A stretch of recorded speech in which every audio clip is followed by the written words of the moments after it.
Hey everybody, Russell Simon here for Simon Says on the Mark, and today I'm joined by New York Jets defensive end Mike Devito. Mike had a very successful 2010 season, starting 16 games, recording 59 tackles and 2 forced fumbles. He joins me now. Mike, what's going on? Thanks for coming on.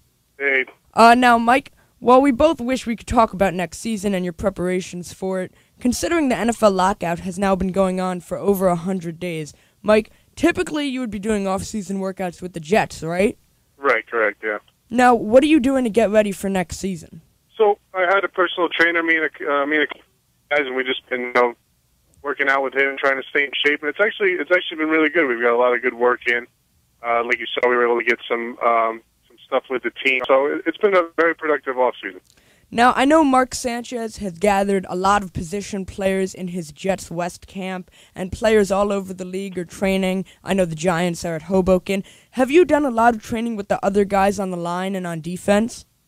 Yeah, as a D-line, we've been meeting twice a week doing some D-line work, and then I know you guys have heard of Camp Lockout that Mark Sanchez put on, where he had 3 days and he had everybody come in.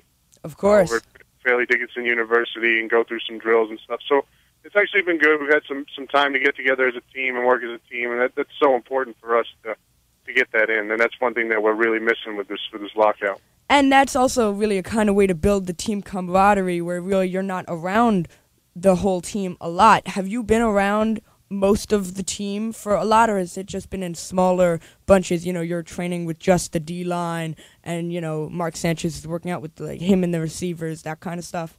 Yeah, I mean, it's just been in small little waves, and again, that's the thing that, everybody's that time to get together with the team and get the camaraderie and, get to working together, and that's so important. So we've really tried to do that, and I know Mark Sanchez and a lot of the leaders have gotten the guys together, so that's been really good. But again, you can't replicate, a whole off season, so that's one thing that we definitely miss. Of course. Now, in the first round, the Jets drafted a D-lineman in Muhammad Wilkerson. How much contact have you had with him as he gets ready to join you on the line for the Jets?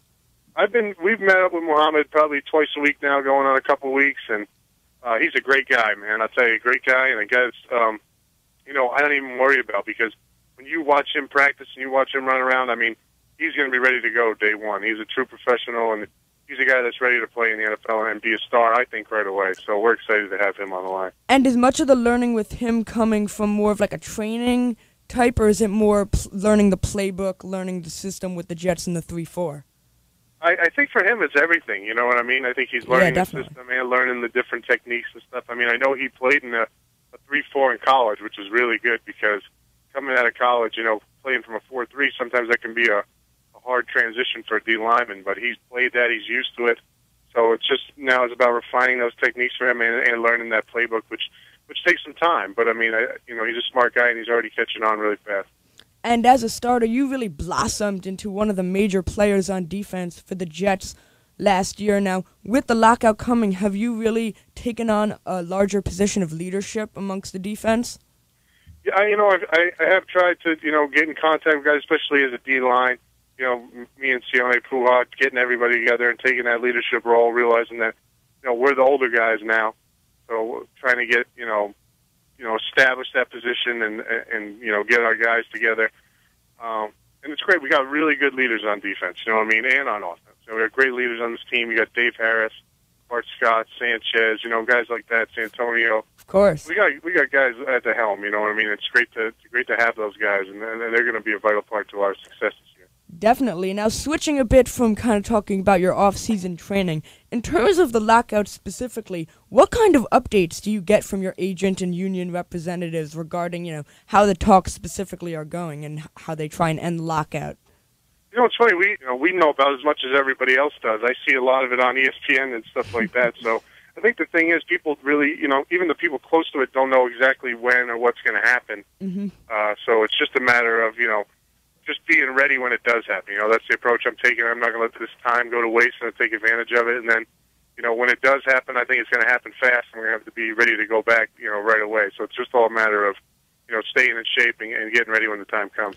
Now, with the lockout, players obviously have no contact with the coaches. How much does it put you and the other players at a disadvantage, not being able to talk to Rex and your defensive line coach, Mark Carrier, and stuff? Right. Again, like I was saying before, you miss that team aspect, and then you're right. That's another aspect that you miss. You don't get that coaching, and that's definitely something that is difficult. But again, we're all professionals. We know what we're doing. So it's just a matter of studying and being on ourselves to be disciplined.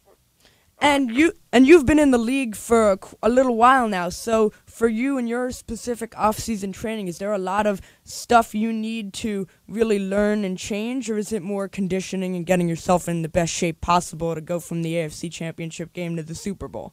Right, exactly, right. So it's not like I have to learn the whole playbook over again or anything like that.